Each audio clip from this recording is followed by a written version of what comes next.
Le couteau à gâteau était encore dans ma main quand elle se leva. Sa voix traversa les rires comme du verre brisé. Mon fils, dit-elle, soulevant l'enfant comme s'il était un joyau de la couronne, n'est pas seulement le mien. C'est le fils de votre mari. Le silence tomba dans la pièce. Même l'enfant cessa de s'agiter, comme s'il comprenait le poids de la trahison lancée dans l'air. Puis elle ajouta le second poignard, et en guise d'héritage, je prendrai la moitié de votre maison de 800 000 euros. Ici, elle agita un dossier comme un trophée. Son testament le dit clairement. Je la fixais. Ma sœur, mon propre sang, le cercueil de mon mari à peine froid dans la terre, et elle revendiquait déjà sa part. Je serrai les lèvres, retenant le rire qui bouillonnait dans ma gorge car elle n'avait aucune idée de ce dans quoi elle venait de s'engager. J'ai rencontré mon mari, un entrepreneur du bâtiment nommé Jean-Pierre, quand j'avais 22 ans. Il était mon roc, du moins je le pensais. Larges épaules, regard stable, une promesse d'éternité dans chaque mot qu'il prononçait. Il me regardait comme si j'étais rare et précieuse. Je l'ai épousé, Claire, car je le croyais. Et ma sœur, Sophie, elle était là, toujours à rôder, toujours à lui sourire trop largement. Je pensais que c'était sa façon d'être. Elle avait été insouciante depuis l'enfance, collectionnant l'attention comme de l'oxygène. Mais la famille pardonne. J'ai pardonné les regards, les rires un peu trop longs entre eux, les silences soudains quand j'entrais dans une pièce, car la confiance est un bandeau que l'on se met soi-même. Cela a commencé petit. Il a commencé à travailler tard, ses chemises portant un léger parfum qui n'était pas le mien. Il verrouillait son téléphone. Il évitait mon regard. Une nuit, il est rentré échevelé, son col humide de sueur. Je n'ai rien demandé. J'ai seulement observé. Observer est plus puissant que demander. Puis vint le message. Ma sœur avait été négligente ou peut-être arrogante. Je l'ai trouvée sur son téléphone. La prochaine fois, ne laisse pas le collier. Elle a failli le voir. Le collier ? Celui que j'avais vu étinceler à son cou lors du dîner d'anniversaire de notre mère. Mon cœur s'est brisé, oui, mais je n'ai pas pleuré. Je n'ai pas crié. J'ai souri parce que c'était la nuit où mon chagrin s'est terminé et où ma planification a commencé. La plupart des femmes se brisent lorsqu'elles découvrent la trahison. Moi, je me suis aiguisée. Je suis devenue patiente, mesurée. Chaque mot que je lui adressais, chaque sourire que je lui donnais était un nouveau point dans le filet que je tissais. J'ai rencontré des avocats discrètement, avec précaution. J'ai appris des choses que mon mari pensait que je ne savais pas. Son compte offshore, les dettes, le testament révisé qu'il a signé sans le lire parce que je l'avais placé devant lui avec un doux baiser. Oui, je l'avais rédigé avec mon avocat. Glissé parmi les papiers. Il était trop distrait pour le remarquer. Celui qui ne lui donnait pas la moitié de quoi que ce soit, mais liait chaque actif à moi. Blindé, incassable. Je l'ai laissé croire qu'il était intelligent. Je l'ai laissé croire qu'elle gagnait. C'est la partie la plus douce de la vengeance. Le silence avant la frappe. Il est mort d'une crise cardiaque soudaine. J'ai porté du noir. Mon visage sculpté dans la pierre, mon corps se mouvant à travers les rituels comme une machine. Les gens murmuraient à quel point j'étais forte, dévouée, et elle pleurait plus fort que moi, serrait son enfant comme un accessoire, jouait la sœur éplorée qui avait perdu son amant secret. Sa performance aurait trompé n'importe qui sauf moi. Quand je l'ai regardé au bord de la tombe, j'ai réalisé quelque chose. Le chagrin prend un aspect différent lorsqu'il est mélangé à l'avidité.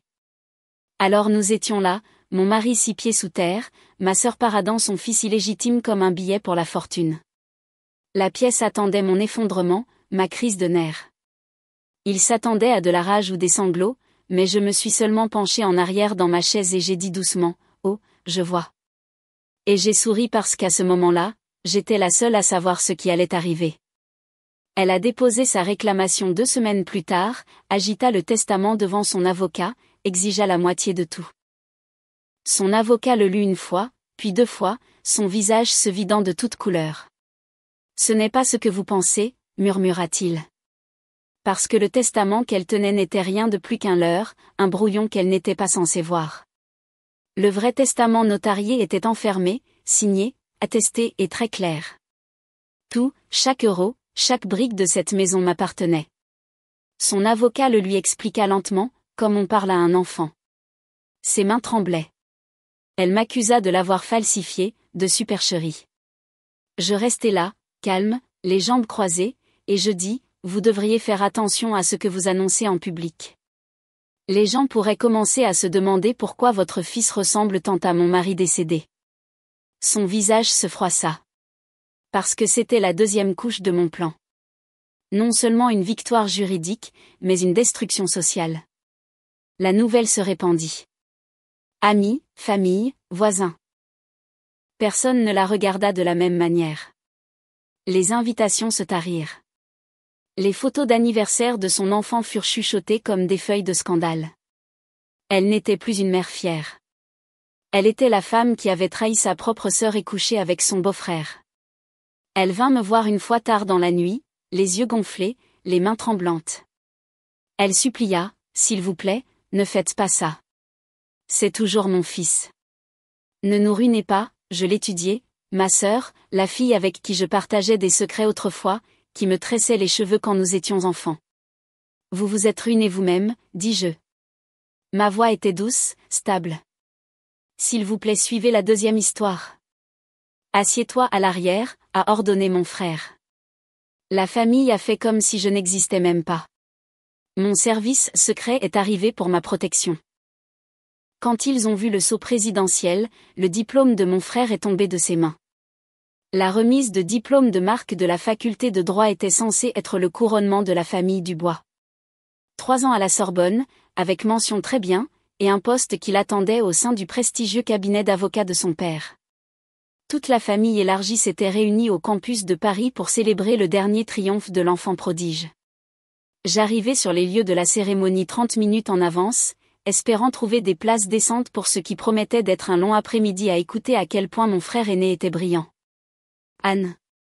Maman me repéra immédiatement, bien que son sourire semblât forcé. Tu es vraiment venue ? Bien sûr que je suis venue. C'est la remise de diplôme de Marc. Eh bien, nous savons à quel point tu as été occupée avec ton travail pour le gouvernement. La façon dont elle prononçait « travail pour le gouvernement » donnait l'impression que je traitais des contraventions de stationnement au lieu de travailler pour la sécurité nationale. Papa apparut à ses côtés, ajustant sa cravate. Anne, content de te voir. Comment se passe le travail à Paris ? Ça se passe bien. Toujours à faire cette analyse de politique ? Ça, c'était de mon oncle Robert qui n'avait jamais vraiment compris ce que je faisais dans la vie, au-delà de savoir que cela impliquait le gouvernement fédéral et une habilitation de sécurité. Quelque chose comme ça. La vérité était plus compliquée. Au cours des 3 dernières années, j'avais travaillé comme conseillère principale en politique de sécurité nationale, relevant directement du Conseil de sécurité nationale. Mon niveau d'habilitation était supérieur à celui de la plupart des membres du gouvernement, et mes recommandations influaient sur des décisions qui affectaient la politique mondiale, mais expliquer cela à ma famille avait toujours été impossible. En partie à cause des restrictions de classification, et en partie parce qu'ils n'avaient jamais montré beaucoup d'intérêt pour ma carrière. Eh bien, je suis sûre que c'est un travail important, dit maman sur le ton qu'elle utilisait pour parler de passe-temps. Marc est tellement excité à l'idée de rejoindre le cabinet. Il sera associé d'ici quelques années seulement. La conversation fut interrompue par Marc lui-même, resplendissant dans sa toge de diplômé et rayonnant de confiance. À 28 ans, il avait la prestance imposante de papa et la grâce sociale de maman, plus le genre de charisme naturel qui donnait envie aux gens d'investir dans tout ce qu'il vendait. Anne, il m'embrassa chaleureusement, bien que je remarquasse qu'il se tournait rapidement vers les proches rassemblés autour de nous. Tout le monde, merci beaucoup d'être venu. Cela signifie tout pour moi.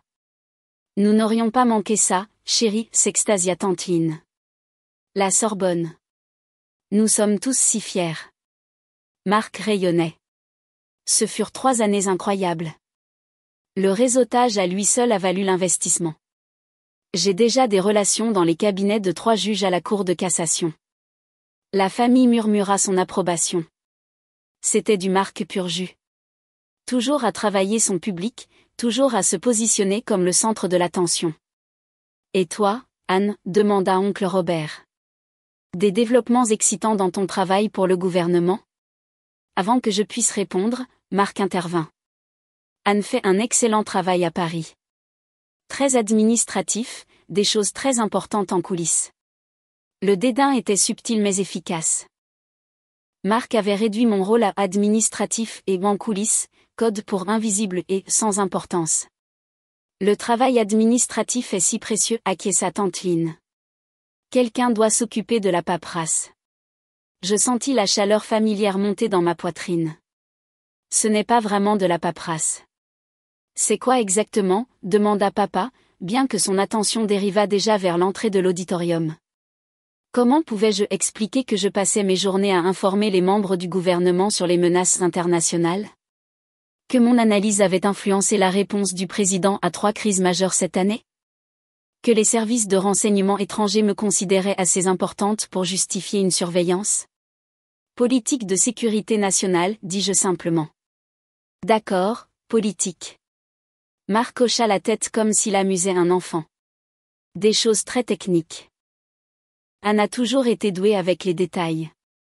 La conversation fut interrompue par l'annonce que les invités devaient prendre place. La promotion de Marc était nombreuse et l'auditorium était bondé de familles fières, prêtes à célébrer les réussites de leurs enfants. Viens devant, commanda Marc alors que nous nous dirigions vers l'entrée. J'ai réservé les premiers rangs pour la famille VIP et mes amis de la revue de droit. Je regardais notre famille élargie, tante, oncle, cousins, amis de la famille, tous se dirigeant vers l'avant de l'auditorium pendant que j'étais dirigée vers l'arrière comme une parente de second rang. L'arrière, demandai-je. Juste pour qu'il y ait de la place pour tout le monde important, dit Marc rapidement. Tu comprends? Je compris parfaitement. Marc avait divisé ses invités en catégories, et j'avais été reléguée à la catégorie inférieure. Le message était clair. Ma présence était tolérée, mais pas particulièrement appréciée. Alors que je me dirigeais vers les rangs arrière, je passais devant des groupes de mes proches qui s'installaient sur des sièges premium. Maman et papa au premier rang, tante Lynn et oncle Robert au deuxième rang, les amis de la faculté de droit de Marc occupant une section entière près de la scène, et moi seul à l'arrière, entouré d'étrangers qui étaient également arrivés en retard ou avaient été jugés insuffisamment importants pour de meilleures places. La cérémonie commença avec la pompe académique habituelle, la musique de procession, les professeurs en robes élaborées, des discours sur les futurs leaders de la jurisprudence française. J'étais assise à ma place lointaine, regardant ma famille rayonner de fierté tandis que la promotion de Marc défilait sur la scène. Quand son nom fut appelé, ils éclatèrent en acclamations. Papa se leva et applaudit. Maman s'essuya les yeux avec un mouchoir. Toute la famille élargie s'assura que tout le monde dans l'auditorium savait que le diplômé de la Sorbonne, Marc Dubois, leur appartenait. J'applaudis poliment depuis le dernier rang, me sentant étrangement détaché de la célébration. C'est ainsi que se déroulaient toujours les événements familiaux. Marc au centre, se prélassant dans la reconnaissance tandis que j'existais en arrière-plan comme un meuble cher que personne ne remarquait vraiment. Après la cérémonie, il y eut une réception dans la cour de la faculté de droit. J'attendis que la foule se disperse avant de me diriger dehors où je trouvais ma famille rassemblée autour de Marc, prenant des photos et faisant des projets pour le dîner de célébration. Anne appela maman quand elle me repéra. Viens prendre une photo avec Marc. Je rejoignis la photo de groupe, me tenant légèrement derrière tout le monde pendant que Marc tenait son diplôme et souriait à l'appareil. Après plusieurs clichés, le photographe, l'un des amis de la faculté de droit de Marc, commença à organiser des regroupements plus petits. Faisons la famille immédiate seulement, suggéra-t-il.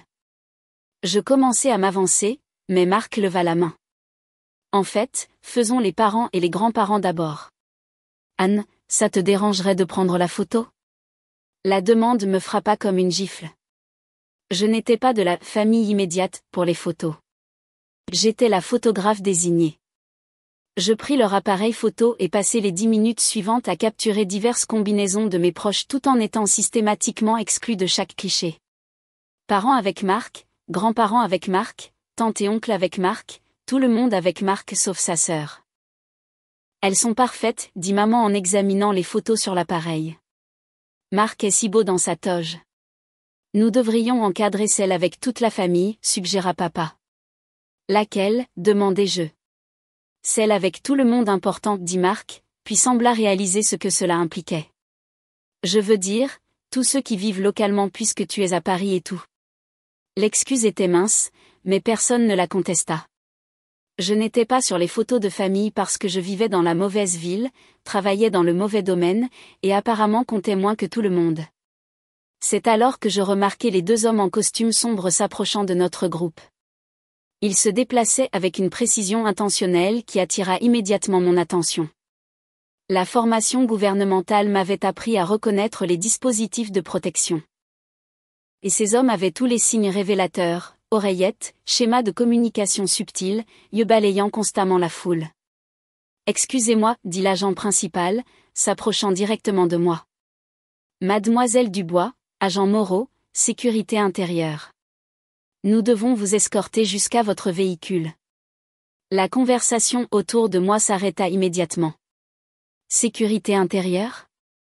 La voix de maman était à peine un murmure. L'agent Moreau hocha la tête professionnellement. Madame, nous avons reçu des renseignements crédibles concernant une menace potentielle. Le protocole standard exige un déplacement immédiat vers un lieu sécurisé. Marc regardait les agents comme s'ils étaient des extraterrestres. Quel genre de menace ? Je ne suis pas autorisé à discuter des détails opérationnels, monsieur. Moreau se tourna vers moi.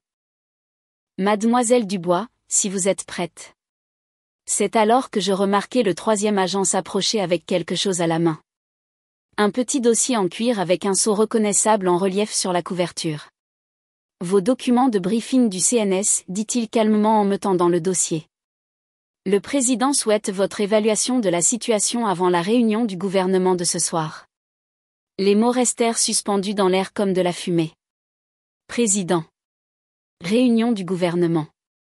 La bouche de papa tomba. Le président. Madame, me dit l'agent Moreau, nous devons y aller. Le diplôme de Marc glissa de ses mains et tomba par terre alors qu'il fixait le sceau présidentiel sur mon dossier de briefing. Anne, dit-il faiblement. Qu'est-ce qui se passe ? Je regardais les visages stupéfaits de ma famille. Maman agrippait le bras de papa comme si elle avait besoin de soutien. Oncle Robert fixait les agents de la sécurité intérieure comme s'il ne pouvait pas croire qu'ils étaient réels. Je travaille pour le président, dis-je simplement. Conseillère principale en politique de sécurité nationale. Le travail administratif consiste à informer les membres du gouvernement et à analyser les menaces aux intérêts français. L'agent Moreau s'approcha. Madame, nous devons vraiment partir. Bien sûr. Je me tournai vers ma famille. Félicitations pour ta remise de diplôme, Marc. Je suis désolé, je dois partir tôt. Attends, cria papa alors que je commençais à marcher vers le SUV noir qui était apparu à l'entrée de la cour. Anne, nous ne savions pas. Tu n'as jamais dit. Vous n'avez jamais demandé. Et quand j'ai essayé d'expliquer, Marc a appelé ça du travail administratif, et vous êtes passé à des sujets plus intéressants. Maman pleurait maintenant. Mais le président. Tu travailles pour le président ? Depuis 3 ans, le travail qui n'était pas assez important pour me valoir une place au premier rang ou être incluse dans les photos de famille. Je pouvais voir d'autres familles de diplômés regarder fixement tandis que le dispositif de sécurité intérieure formait une formation protectrice autour de moi. Plusieurs personnes avaient leur téléphone sorti, enregistrant la scène inhabituelle. Mademoiselle Dubois, dit doucement l'agent Moreau. Le véhicule est prêt. Alors que nous marchions vers le SUV, j'entendis Marc derrière moi. Anne, attends. J'ai besoin de comprendre ce qui vient de se passer. Je me retournai une dernière fois. Ma famille était debout, en groupe, l'air choqué et confus. Marc avait ramassé son diplôme mais semblait avoir oublié qu'il le tenait. Ce qui s'est passé, dis-je, c'est que pendant que tu faisais du réseautage avec des clercs de la Cour de cassation, j'aidais à prévenir des crises internationales. Pendant que tu faisais ta revue de droit, j'informais le président sur les questions de sécurité nationale. Pendant que tu célébrais ta remise de diplôme, je faisais un travail qui affecte réellement des millions de vies. Papa s'avança. Anne, pourquoi ne nous as-tu pas dit ? Parce qu'à chaque fois que je mentionnais mon travail, vous redirigiez la conversation vers les réalisations de Marc. Parce que vous aviez déjà décidé que ma carrière était moins importante que la sienne. Parce que vous m'avez relégué au dernier rang et exclu des photos de famille. L'agent Moreau ouvrit la porte du SUV. Madame. Je montai dans le véhicule, baissant la vitre alors que nous nous préparions à partir. Félicitations encore, Marc. Je suis sûre que tu feras de grandes choses au cabinet de papa. Peut-être qu'un jour tu représenteras des clients aussi importants que ceux que j'informe tous les jours. Alors que nous partions, je vis ma famille toujours debout dans la cour, regardant le cortège de la sécurité intérieure disparaître dans la circulation parisienne. Mon téléphone vibra avec un SMS de l'agent Moreau. État à l'aéroport dans 15 minutes. Un avion de l'armée de l'air est en attente pour un départ immédiat vers Paris. Mon assistante me texta. Le président a avancé la réunion du gouvernement à 18h. Votre briefing est le premier. Je souris. Dans 3 heures, je serai dans la salle de crise, à élaborer la politique étrangère française. Le travail administratif dont ma famille se moquait guidait la sécurité mondiale. Mon téléphone sonna. Marc. Anne, je ne comprends pas. La sécurité intérieure, le président. C'est simple. Pendant que tu construisais une carrière juridique, j'ai construit quelque chose de plus grand. Tu as impressionné des professeurs. J'ai impressionné les gens qui dirigent le pays. Mais tu n'as jamais dit. Vous n'avez jamais pris la peine de demander. Vous avez supposé que mon travail n'avait pas d'importance. Silence. Puis Anne, je suis désolée. Nous le sommes tous. Nous aurions dû écouter. Oui, mais ce n'est plus mon problème. Alors que le SUV atteignait le jet de l'armée de l'air, je dis, pendant 3 ans, j'ai voulu votre respect. Aujourd'hui, je réalise que je n'en ai pas besoin. J'ai le respect des gens qui comptent. Nous comptons. Nous sommes ta famille. La famille ne vous exclut pas des photos ou ne qualifie pas votre carrière de blague. La voiture s'arrêta. Je dois y aller, Marc. Le président attend. Pouvons-nous arranger ça plus tard? Peut-être, mais la prochaine fois, c'est moi qui choisis le plan de table. Je mis fin à l'appel et montai à bord. Dans 90 minutes, j'informerai le président. Demain, Marc commencerait au cabinet d'avocat de son père. Ce soir, je conseillais le chef du Monde Libre. Et pour la première fois, je savais qui avait vraiment réussi.